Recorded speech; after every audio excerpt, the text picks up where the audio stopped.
नमस्कार, स्वागत है आपका TWC जीएस वर्ल्ड में। यदि आपने TWC जीएस वर्ल्ड को सब्सक्राइब नहीं किया है, तो सब्सक्राइब TWC जीएस वर्ल्ड। आज हम जो हमारी सामान्य हिंदी चल रही है, उसका एक टॉपिक देखेंगे जिसका नाम है रस। कि रस आखिर होता क्या है? हिंदी या हिंदी काव्य में हिंदी काव्य में रस का क्या रोल है या रस की क्या भूमिका होती है? तो इसके बारे में आज हम देखेंगे और स्टार्ट करते हैं अपने चैप्टर को, रस को। देखो, होता क्या है रस? अब देखो, पहले तो आप देखते होंगे जैसे आपने बचपन से ही गन्ने का रस पिया होगा, मौसमी का रस पिया होगा, लेकिन वो रस हैं। लेकिन यहाँ पर रस थोड़ा सा अलग है, लेकिन कि वहां पर हम रस किस लिए पीते थे? अपने लिए। लेकिन यहाँ पर जो हम रस को देखेंगे, वो हम देखेंगे अपने आनंद के लिए, या उसको, या फिर ये देख सकते हैं कि रस जो काव्य की शोभा बढ़ाने के लिए प्रयोग किए जाते हैं, जिन वर्णों का प्रयोग काव्य की शोभा बढ़ाने के लिए होता है, उन्हीं को ही रस कहा जाता है। अर्थात अर्थात कहने का मतलब यह है कि किसी भी काव्य को पढ़ने से, सुनने से या देखकर हृदय में जो आनंद की अनुभूति होती है, उसे रस कहते हैं। चलो, जैसे आप देखते हैं, किसी काव्य को पढ़ने से आपको हंसी आ जाती है, तो वहां पर क्या है? आपको आनंद की खुशी हुई। ऐसे ही किसी काव्य को सुनकर आपको बड़ा दुख होता है, तो वहां पर क्या हुआ? वहां पर आपको दुख की अनुभूति हुई। इस तरीके से यहाँ पर कुछ कंडीशन बनती है रस की। और रस जो होते हैं वो कुल 9 रस होते हैं, लेकिन कहीं कहीं आपको 11 भी देखने को मिलेंगे। लेकिन यदि आपसे सामान्यतः पूछा जाए कि रसों की संख्या कितनी होती है, तो रसों की जो संख्या होती है वो 9 ही होती है। ठीक, ज्यादातर आप 9 ही लगाएंगे, 99% केसेस में आप 9 ही देंगे। रस कहते हैं, अब देखो क्या है कि रामचंद्र शुक्ल ने कहा है कि रामचंद्र शुक्ल बहुत बड़े आचार्य थे हिंदी के। वे कहते हैं कि सॉरी, रामचंद्र शुक्ल ने इसे आनंद कहा है, जबकि आचार्य भरत मुनि ने इसे अस्वाद कहा है। अर्थात अस्वाद, अस्वाद का मतलब होता है कि इसका कोई स्वाद नहीं है, तो वो कहा है। भरत मुनि के अनुसार रस 3 प्रकार के होते हैं। जो भरत मुनि हैं वो कहते हैं कि रस 3 प्रकार के हैं: विभाव, अनुभाव और संचारी भाव। क्या क्या होते हैं इनके बारे में डिटेल पढ़ेंगे आगे। केवल आप अभी एक ओवरव्यू ले लीजिए कि हाँ, हमें पढ़ना कैसे कैसे और क्या क्या पढ़ना है। इन्होंने इनका वर्णन नाट्य शास्त्र में किया है। और नाट्य शास्त्र में कितने अध्याय हैं? 36 अध्याय हैं। ये ध्यान रखना कि नाट्य शास्त्र किसकी रचना है, तो भरत मुनि की। कितने अध्याय हैं? 36 हैं। और इसे पंचम वेद भी कहा जाता है। इसका मतलब भरत मुनि की जो नाट्य शास्त्र है, उसको पंचम वेद कहा जाता है, अर्थात पांचवा वेद कहा जाता है। क्योंकि जैसे आप देखते हैं, ऋग्वेद है हमारे पास, यजुर्वेद है, सामवेद है और अथर्ववेद है। इनके अलावा भी एक और कहा जाता है, यह है हमारी नाट्य शास्त्र, और यह है भरत मुनि की। नाट्य शास्त्र को ही पंचम वेद की संज्ञा दी जाती है। आचार्य भरत मुनि के अनुसार आचार्य भरत मुनि कहते हैं कि रसों की संख्या 8 है। हिंदी में जो है रसों की संख्या 9 मानी गई है, ये भी आप ध्यान रखना है। प्राकृत में पंडित विश्वनाथ के अनुसार इनकी संख्या 10 मानी गई है। और संस्कृत में रसों की संख्या जो होती है वो कुल 11 होती है। तो कुल रसों की संख्या कितनी होती है? देखिए, ध्यान रखना, संस्कृत में 11 है, लेकिन यदि वो पूछ ले कि हिंदी में कितने रस हैं, तो रस जो है हिंदी में वो केवल 9 है। 9 ही रस माने जाएंगे। कौन कौन से होते हैं वो भी देखेंगे। अब देखो जरा इनका डिवाइडेशन देख लेते हैं कि किस प्रकार से डिवाइडेशन होता है रसों का। रसों के भेद या रसों के अंग, यदि आप देखें तो स्थाई भाव। एक तो होता है रस का भाव, जो रस के जो अंग होते हैं, एक तो स्थाई भाव होता है। एक स्थाई भाव की संख्या भी कितनी होती है? 9 होती है। और विभाव होते हैं। विभाव 2 प्रकार के होते हैं। जैसे आप देखते हैं, आलंबन और उद्दीपन।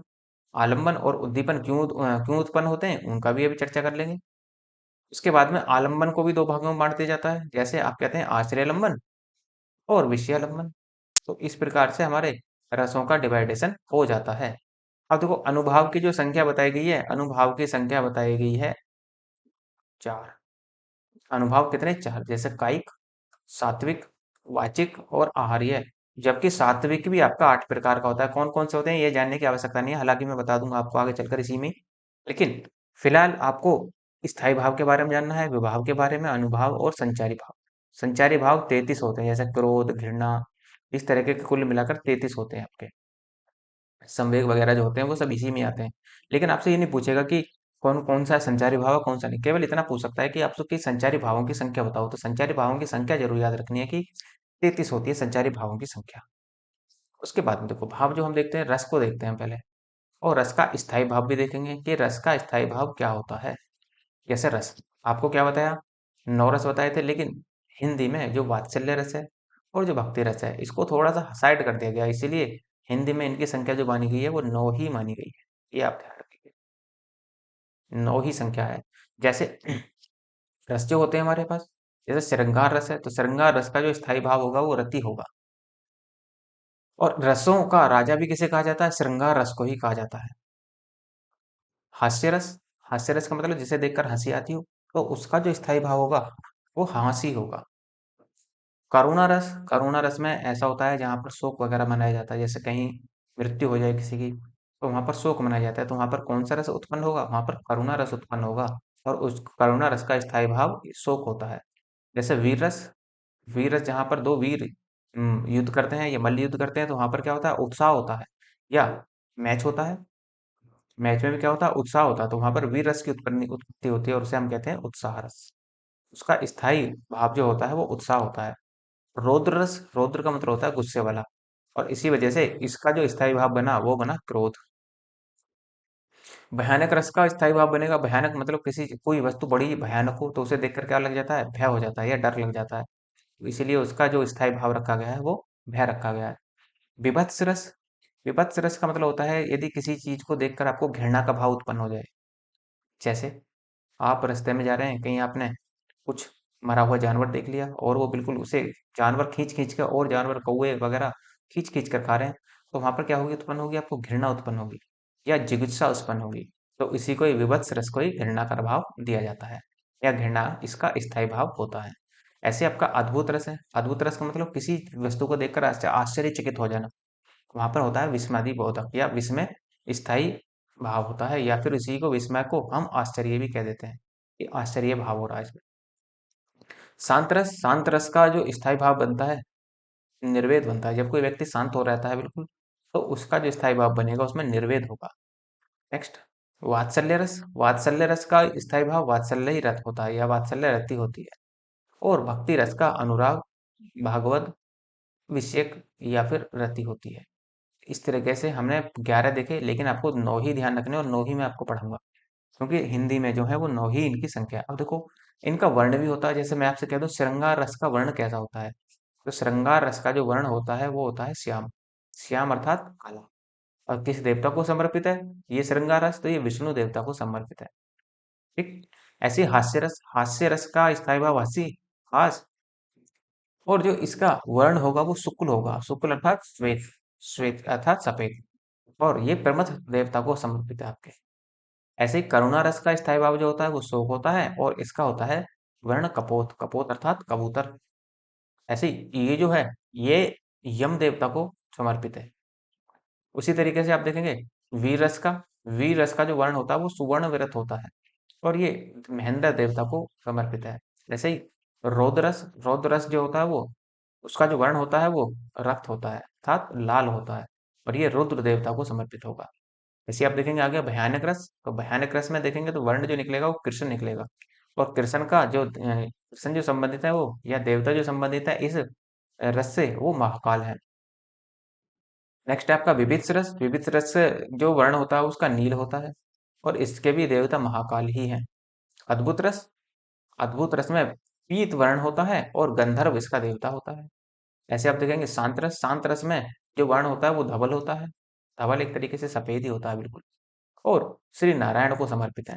इस तरीके से आपने 9 के 9 यहाँ पर रस देखे, रसों का स्थायी भाव देखा, और स्थायी भाव के साथ साथ उनका वर्ण भी देखा, और वर्ण के साथ साथ उनका देवता भी देखा कि उनसे कौन से देवता संबंधित हैं। नेक्स्ट, अब देखो विभाव, विभाव क्या होता है, विभाव होता है भाव को उत्पन्न करने वाला। अब देखो भाव को उत्पन्न कौन करेगा, जैसे आप कहीं रास्ते में जा रहे हैं और आपने कोई सुंदर सुभावना दृश्य देखा, सुंदर सुभावना दृश्य देखा, तो वहां पर क्या हुआ, अब देखो यहाँ पर क्या हुआ, भाव को उत्पन्न करने वाला जो आपने सुंदर सुभावना दृश्य देखा, और उसको देखकर जो आपके मन में दीपन जगा, उसी को ही क्या कहते हैं, भाव, विभाव कहते हैं। आखिर आखिर विभाव क्या हुआ? विभाव हुआ जिसके कारण भाव उत्पन्न होता है। कारण किसके हुआ? जैसे आपने चंद्रमा को देखा, आपने चंद्रमा को देखकर आपने मन में अंदाजा लगाया है, काश मैं भी चंद्रमा की तरह होता। तो इसका मतलब क्या है? जो भाव उत्पन्न हो रहा है, भाव उत्पन्न होने का कारण क्या है? भाव उत्पन्न होने का कारण है चंद्रमा। और चंद्रमा ही क्या है फिर? विभाव। तो विभाव का काम, जो आपके अंदर भावों को उत्पन्न करता है, वही आपका विभाव कहलाता है। अब आप किसी का भी एग्जाम्पल ले सकते हैं। जैसे आपने कोई सुंदर लड़की देखी, वो भी क्या है? सुंदर लड़की को देखकर जो आपके मन में भाव जगा, तो वही क्या कहलाएगा? अब देखो, सुंदर लड़की आपके लिए क्या बनी?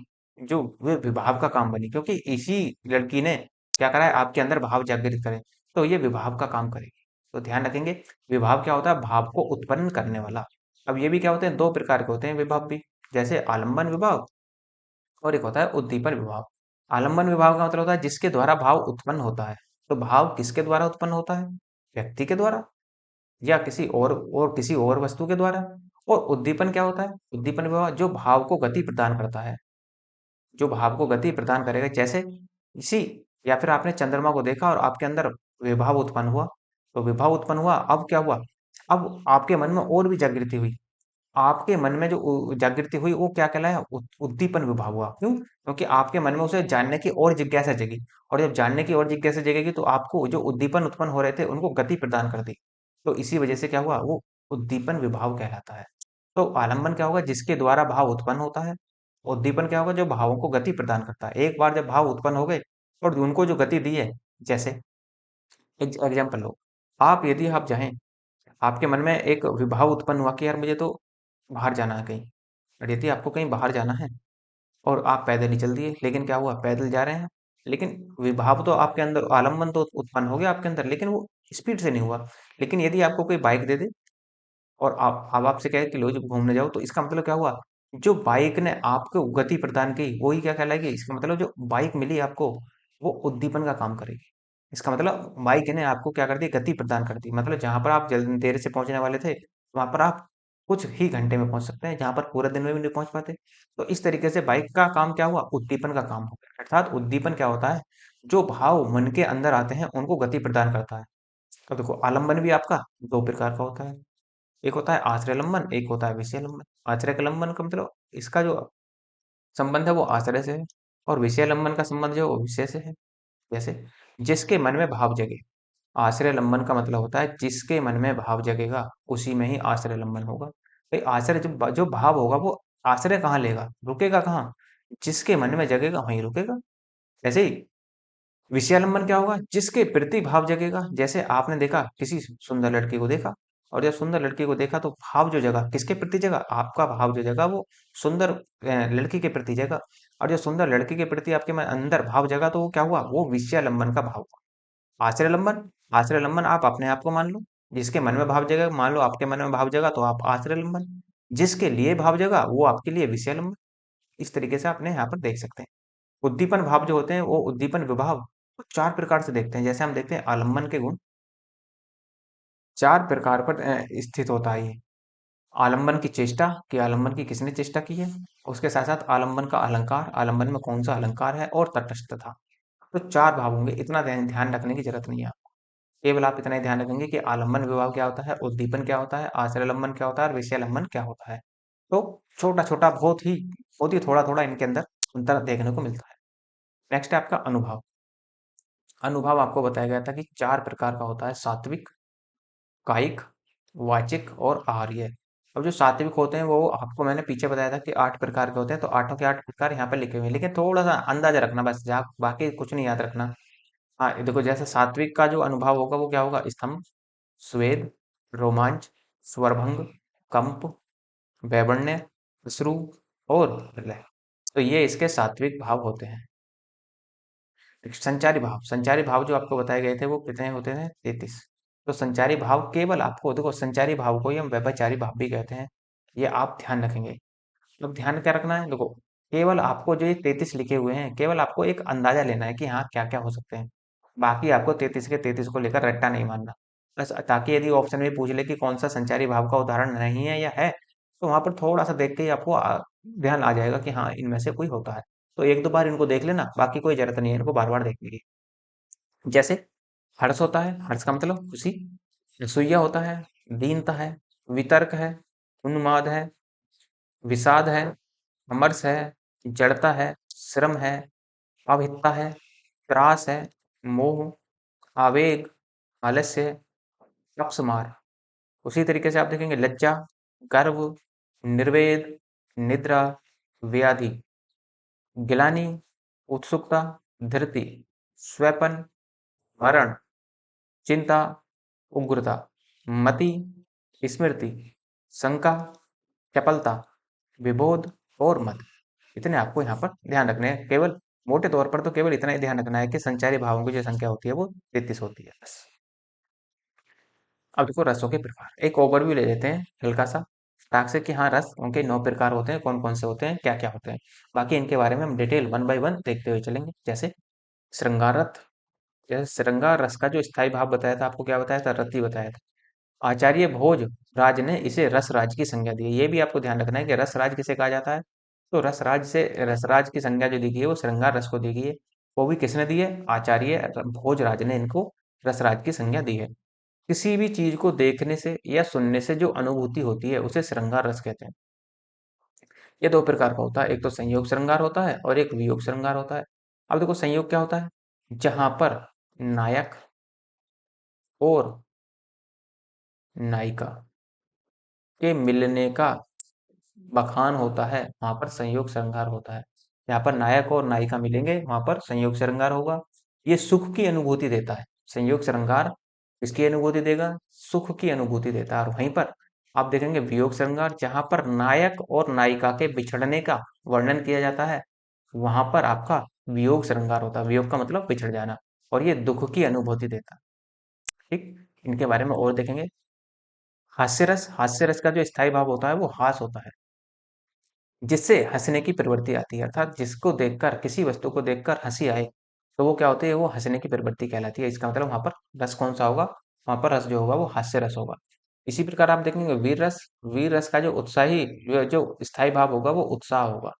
और उत्साह के साथ क्या होगा, जिसमें क्या हो, उत्साह का वर्णन हो। जैसे आप देखते हैं इंडिया पाकिस्तान का मैच, इंडिया और पाकिस्तान का मैच आता है तो वहां पर भी क्या होता है, उत्साह होता है, बहुत ज्यादा उत्साह होता है। और उसी तरीके से यहाँ भी क्या है, तो उसका मतलब जहाँ इंडिया पाकिस्तान का मैच चलता है वहां पर भी क्या होता है, वीर रस की प्रधानता होती है। उत्साह से होता है जिस काव्य को पढ़ने या सुनने से उत्साह आता है, उसे हम वीर रस कहते हैं। करुणा रस, करुणा रस का स्थायी भाव जो होता है वो शोक होता है। करुणा का मतलब शोक। किसी भी चीज को देखने से दुख उत्पन्न होता है। जैसे किसी भी परिवार में आप जाएं, वहां पर मृत्यु हो जाए, तो वहां पर जाकर हंसेंगे तो नहीं, तो वहां पर क्या मनाएंगे, शोक मनाएंगे। तो इसलिए करुणा रस की उत्पत्ति होगी। ऐसे आप शांत रस को देखेंगे तो शांत रस का जो स्थायी भाव होगा, निर्वेद भी होता है और वैराग्य भी होता है। तो जिस कविता को पढ़ने से या सुनने से मन को शांति मिले, अर्थात मन पूरी तरीके से शांत हो जाए, वहां पर क्या होगा, निर्वेद रस।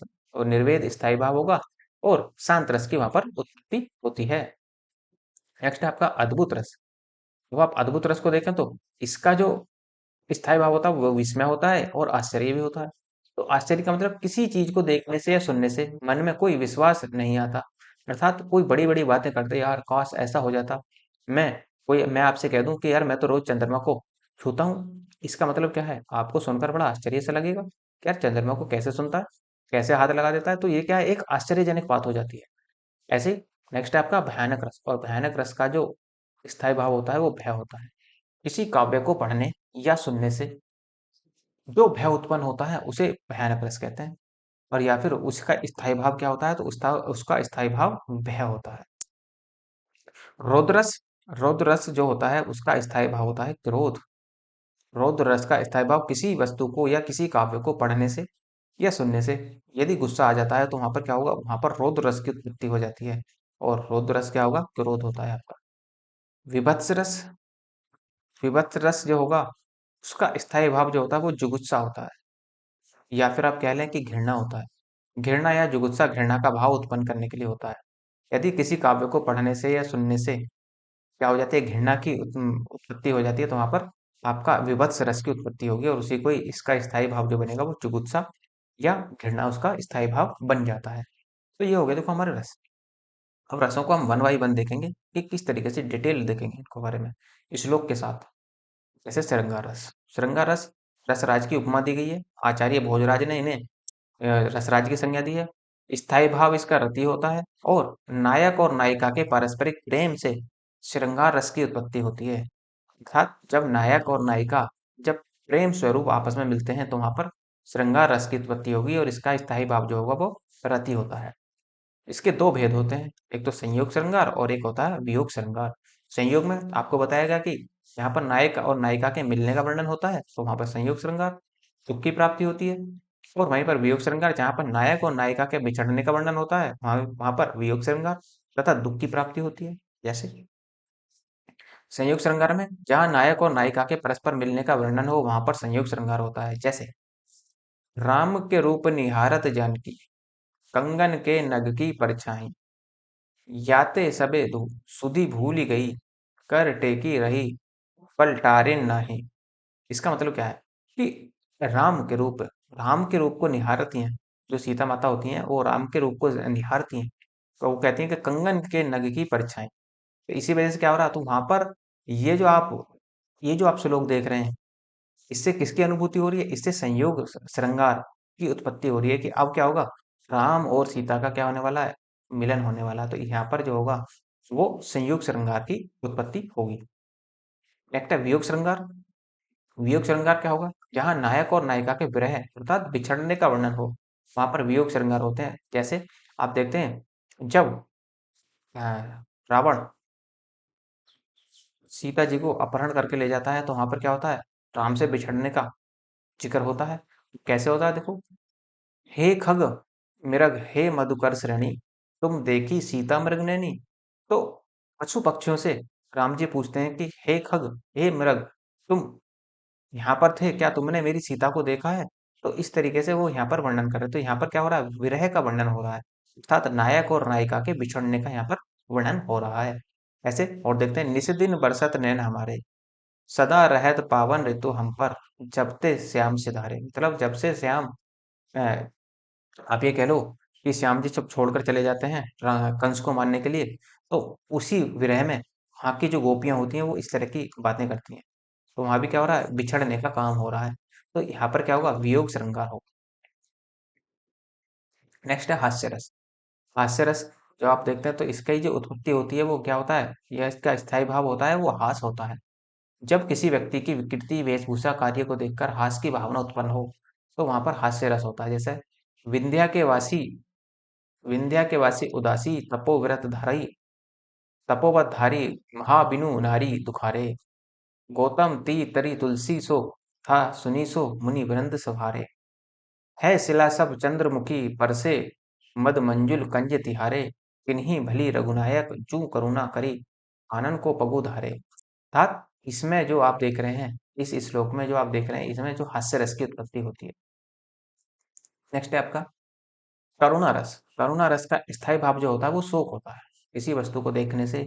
या फिर आप देखें यदि कोई बचपन का दोस्त आपको अचानक मिल जाए तो वहां पर भी क्या होता है, करुणा का भाव उत्पन्न होता है।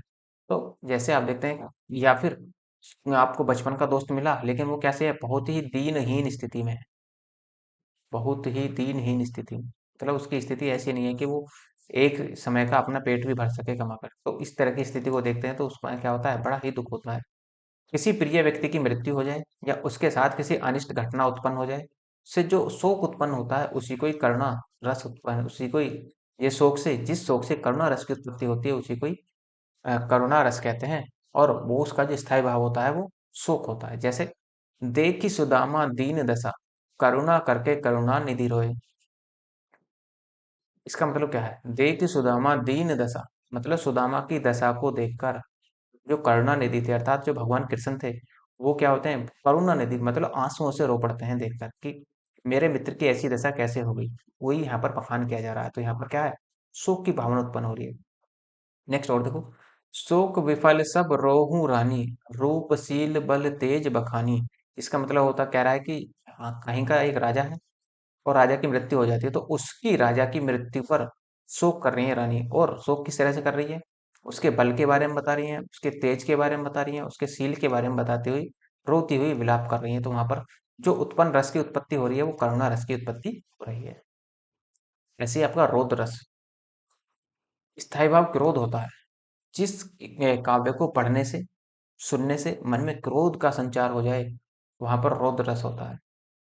आप देखो कैसे, जब आप देखते हैं युद्ध क्षेत्र में, महाभारत के युद्ध क्षेत्र में या कुरुक्षेत्र में अर्जुन धनुष उठाने से मना कर देते हैं, तो कृष्ण जी अब उसको कुछ श्लोक सुनाते हैं। देखो, वो कहते हैं कि श्री कृष्ण की सुन वचन, अर्जुन क्रोध से जलने लगे, सब सील अपना भूलकर करतल युगल मलने लगे। इसका मतलब ये है कि जब श्री कृष्ण के वचन सुनकर, श्री कृष्ण के वचन सुनकर क्या हो जाता है, अर्जुन को क्रोध आ जाता है, अर्थात रौद्र रूप में आ जाता है अर्जुन। और कहते हैं कि श्री कृष्ण के सुन वचन, कृष्ण के वचन सुनते ही अर्जुन क्रोध में आ जाता है, और सब सील अपना भूलकर, जो अपना वो शांति का भाव लिए हुए था, वो सब कुछ भूल जाता है, और करतल युगल अर्थात हथेली को अपने को मलने लगता है।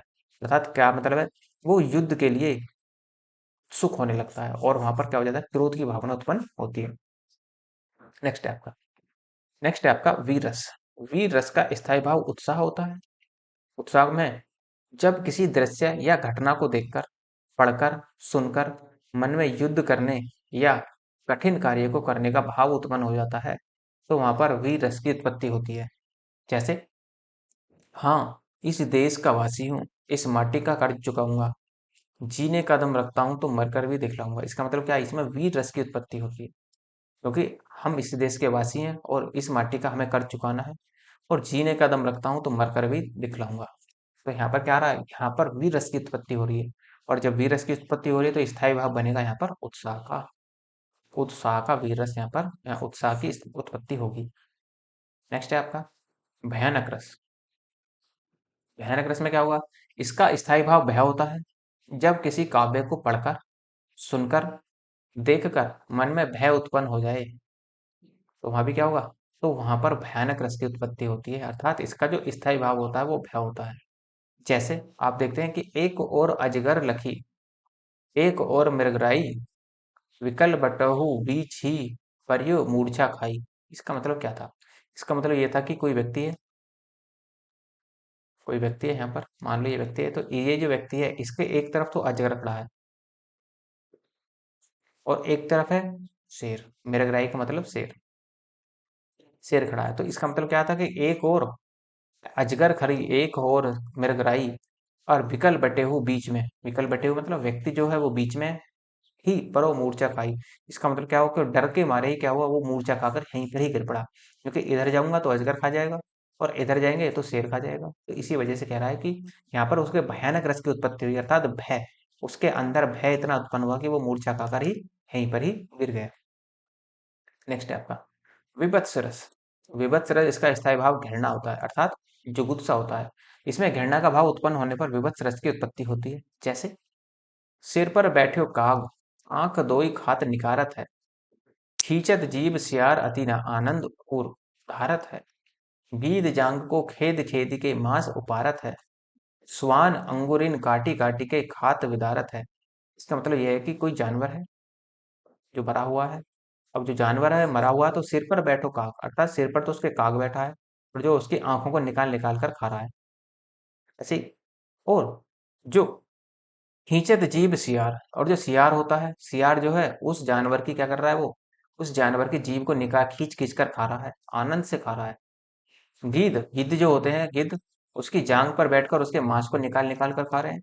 और स्वान जो होता है, स्वान उसकी उंगलियों को काट काट कर खाने का प्रयास कर रहा है। तो यहाँ पर क्या हो रहा है, यहाँ पर यदि आप इतना कुछ देखेंगे उस जानवर के बारे में, तो क्या होगा, घृणा का भाव उत्पन्न होगा या जुगुप्सा का भाव उत्पन्न होगा। नेक्स्ट, अद्भुत रस। अद्भुत रस का मतलब होता है कि स्थायी भाव अर्थात आश्चर्य। इसका जो स्थायी भाव बनेगा वो आश्चर्य बनेगा। जब किसी काव्य को देखकर या पढ़कर मन में आश्चर्य का भाव उत्पन्न हो जाता है, तो वहां पर अद्भुत रस की उत्पत्ति होती है। जैसे, जेठ हो कि पूस हो, हमारे कृषकों को आराम नहीं, छूटे कभी संग बैलों का, ऐसा कोई याम नहीं, मुख में जीभ शक्ति भुजा में, जीवन में सुख का नाम नहीं, वसन कहाँ सूखी रोटी भी मिलती, दोनों को साम नहीं। अर्थात इसका मतलब यह है कि आश्चर्य क्यों नहीं होगा। देखो, जेठ हो या पूस हो, ये कह रहे हैं, कवि ने वर्णन इस तरह से कराया है कि जेठ हो या पूस हो, हमारे जो कृषक होते हैं, जो हमारे किसान भाई होते हैं, उनको कभी आराम नहीं मिलता।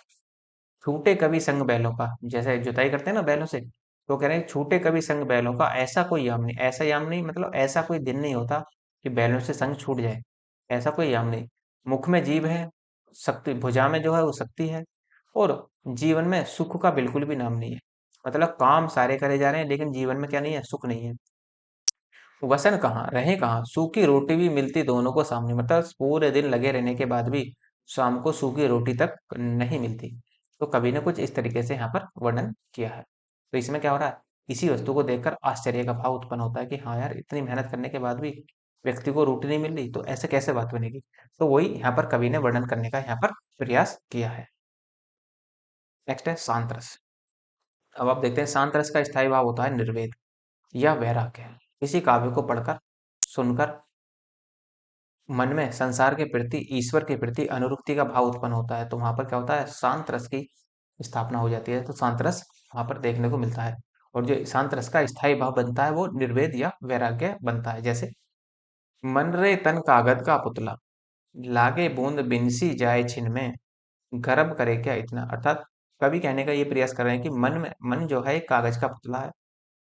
जैसे ही बूंद पड़ेगी कागज पर, वो क्या हो जाएगा, छिन्न भिन्न हो जाएगा। लेकिन उसके बाद भी व्यक्ति क्या करता है, अपने ऊपर गर्व करता है। तो इसी वजह से क्या होगा कि यदि आपको लगता है कि हम बहुत कुछ करेंगे, नहीं, सब कुछ यहीं रह जाने वाला है। जो आपको अनुभूति होगी वो तो यहाँ पर अनुभूति होगी, लेकिन क्या होगा, जो भी आप धन माया कमाएंगे वो सब का सब क्या रहेगा, वो सब का सब यहीं छोड़ चले जाएंगे। जिस तरीके से व्यक्ति आता है उसी तरीके से व्यक्ति चला जाता है। नेक्स्ट, अब देखो ये तो हो जाते हैं हमारे रस की कहानी। तो देखो रस जो होते हैं कितने प्रकार के बताए मैंने आपको, 4 प्रकार के बताए थे, सॉरी 9 प्रकार के बताए थे रस। क्योंकि 11 भी बताए गए हैं लेकिन 11 संस्कृत में होते हैं, ये ध्यान रखना। हिंदी में रसों की संख्या 9 ही होगी। ठीक है। तो यहाँ पर मोटे तौर पर जो मैंने प्रकार पीछे बताए हैं वो सब के सब मैंने आपको एक साथ यहीं रखने का प्रयास करा है। तो इनको जरूर याद रखना आप लोग। इस तरीके से याद रखेंगे। देखो रस के अंक कितने होते हैं, 4। ऐसे स्थायी भावों की संख्या कितनी होती है, 9। देखो रस जब 9 होते हैं तो स्थायी भाव भी कितने होंगे, 9 ही होंगे, क्योंकि प्रत्येक रस का एक भाव होता है। स्थायी भाव की मान्यता जो है वो कितनी है, 11 है। लेकिन रसों की संख्या जो है वास्तव में वो कितनी है, 9 है। तो रस तो आपके पास 9 ही मिलेंगे। स्थायी भाव को मान्यता जरूर 11 मिली हुई है, लेकिन रसों की जो संख्या होगी वो 9 हुई। विभेद के भेद जो होते हैं वो 2 होते हैं, जैसे आलंबन और उद्दीपन। जैसे उद्दीपन विभाव के जो भेद होते हैं वो 4 होते हैं। जैसे अनुभाव के भेद जो होते हैं वो कितने होंगे, अनुभाव के भेद 4 होते हैं। जैसे कायिक, वाचिक, आहार्य और सात्विक। सात्विक आपको बताया गया था कि वो भी कितने प्रकार के होते हैं, 8 प्रकार के होते हैं। सात्विक अनुभाव के भेद जो होते हैं वो 8 होते हैं। ये रहे आपके स्तंभ, स्वेद, रोमांच, स्वरभंग, कंप, वैवण्य, श्रु। और इस प्रकार से हमारे जो है, जो हमारा रस्क वाला चैप्टर है ये हो जाता है। और यदि आपको लगता है कि इसकी लेक्चर की पीडीएफ होनी चाहिए रिवीजन के लिए, तो आप टेलीग्राम ज्वाइन कर लेना। और यदि आप टेलीग्राम ज्वाइन नहीं करते या यूज नहीं करते, तो आप व्हाट्सएप ज्वाइन कर सकते हैं। तो दोनों का लिंक डिस्क्रिप्शन में नीचे दिया हुआ है। और यदि आपको कोई क्वेरी है, कोई चीज़ समझ में नहीं आ रही, तो आप कमेंट के माध्यम से बता सकते हैं। यदि आप कमेंट नहीं करना चाहते, तो आप मेल के माध्यम से ही बता सकते हैं, मेल कर दीजिए। तो वहाँ पर भी आपका समस्या का समाधान कर दिया जाएगा। उसके साथ साथ तो देखो, यदि आपका लेक्चर अच्छा लगा हो तो लाइक कीजिए, शेयर कीजिए और सब्सक्राइब करना ना भूलें। धन्यवाद।